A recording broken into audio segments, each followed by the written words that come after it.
Hey everyone, this is Andy Edge. Welcome to my channel.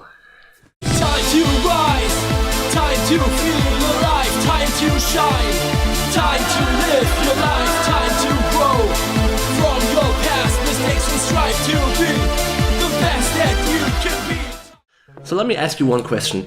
Did you ever come across one song that you really fell in love with at first sight? Something that you played or bumped into on occasion, and you just fell in love with it like instantly, and it really hit you really deep down, and you right away had a deep affection for it?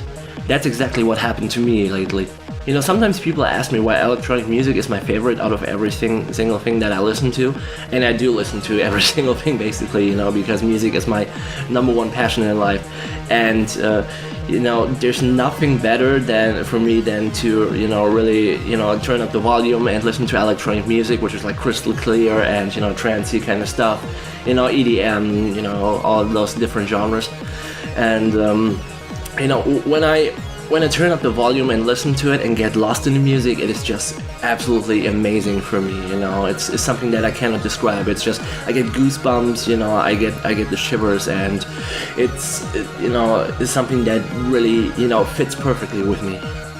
So yeah, as opposed to listing my favorite albums or talking about other stuff, I wanted to talk about one song in particular which really hit me lately, and I randomly discovered this before work at like 4 in the morning because I always listen to music for 2 hours before I go to work at 6 a.m. in the morning, and I randomly came across this, and it is about by a Dutch DJ duo W&W, which do like in their main project they do like EDM kind of stuff, like different kinds of electronic music, and they also have like a trance side project, and they did a collaboration with a Japanese virtual YouTuber, Kizuna, and let me tell you about Kizuna for a second. Kizuna is like proclaimed to be the first virtual YouTuber, which is like artificial, so it's not really a real person, it's like an artificial intelligence,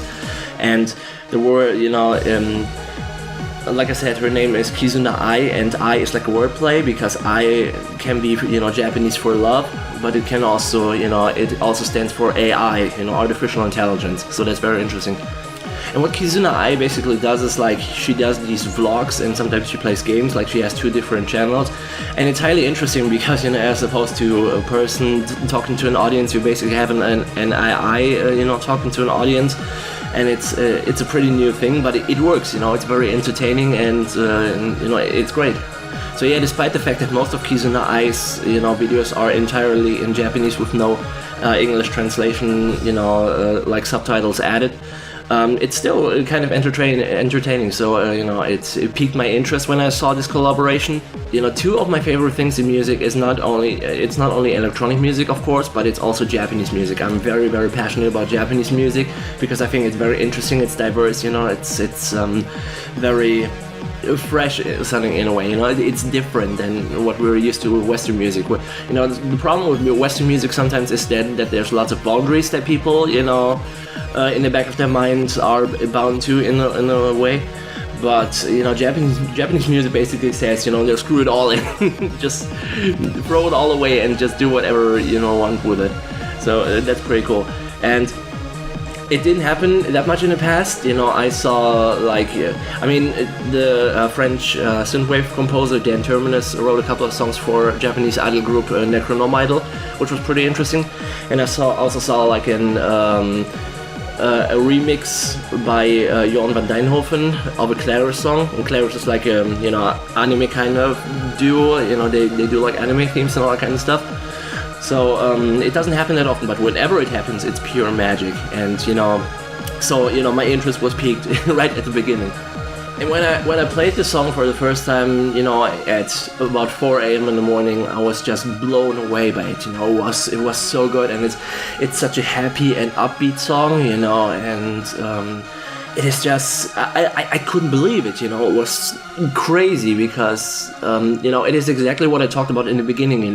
Like when music hits you very, very deeply and just basically impales you with feelings. As corny as that may sound. And I was just sitting there, like being mesmerized, and I'm being like, oh, this is so amazing, you know. And then, you know, that is like the shock of it, what happens the first time, and then, you know, when you listen to it the second time, you just want to dance. And, you know, it's like, no matter how tired you were, because, you know, it's early in the morning, of course, it doesn't matter how tired you were before, you know, you're just awake at that moment, and it's like you just want to dance and, you know, just be grateful for life, basically, you know. It's amazing. And they also did a very good job with the video, I have to say, because it's like, you know, this fantasy cyberpunk, you know, science fiction world that they're portraying in the video, you know, with a big, you know, like open air stage on top of a skyscraper, basically. And, you know, there's like W&W in digital form, you know, performing and DJing. And then you have, you know, Kizuna, of course, you know, being an artificial intelligence and like a hologram on top of another skyscraper, and it's just, you know, it's so good, and it fits the music so well. It's amazing. You know, obviously I cannot play any clips or show any, you know, or that much material in this video, because it would be copyright infringement. And also I want to give you the chance to, you know, experience it for yourself. But yeah, as for me, you know, this might be one of my favorite songs, you know, in a while, and it says a lot because I listen to music daily, and, you know, I discover new stuff daily, basically, and I'm always on the lookout for, you know, different kinds of, you know, new groups, new bands, and all that kind of stuff. So, you know, when a song hits me that hard and impresses me that much, it really says a lot about the song. So yeah, in almost exactly 2 weeks I'm gonna be back in Japan, and, you know, the timing of me discovering the song couldn't be any better, because this is gonna be like the soundtrack for my trip. And, you know, if you've ever been to Japan, I'm gonna be talking about this a lot in future videos, but if you've ever been in Japan, you know that, you know, this country is very colorful and very fun, and there's so much that you can do. And you know, this song basically portrays it, you know, perfectly. You know, it just has this, like I said, happy and upbeat kind of style to it, and, you know, it, in a way, it fits perfectly with what, you know, my feelings about Japan are. So, you know, this is great, and I hope they're gonna release this on CD so I can buy it from Tower Records or something like that, and, you know, play it over and over and over until the CD breaks. So yeah, if you like, you know, upbeat electronic music, then definitely give this one a go, try it out. It's a very short song, so if you like it, you know, just like me, you will be playing the song over and over and over and repeat, like at least 5 times in a row. But yeah, like I said, I linked it, you know, in the description, so you can check it out, and I hope you like it. At the risk of, you know, repeating myself over and over again, I'm gonna stop this video right here. So, you know, I want to thank you once again for watching this video, and I hope to see you in the next video. Thank you very much, bye bye. Tokyo, the city awakes, the dawn.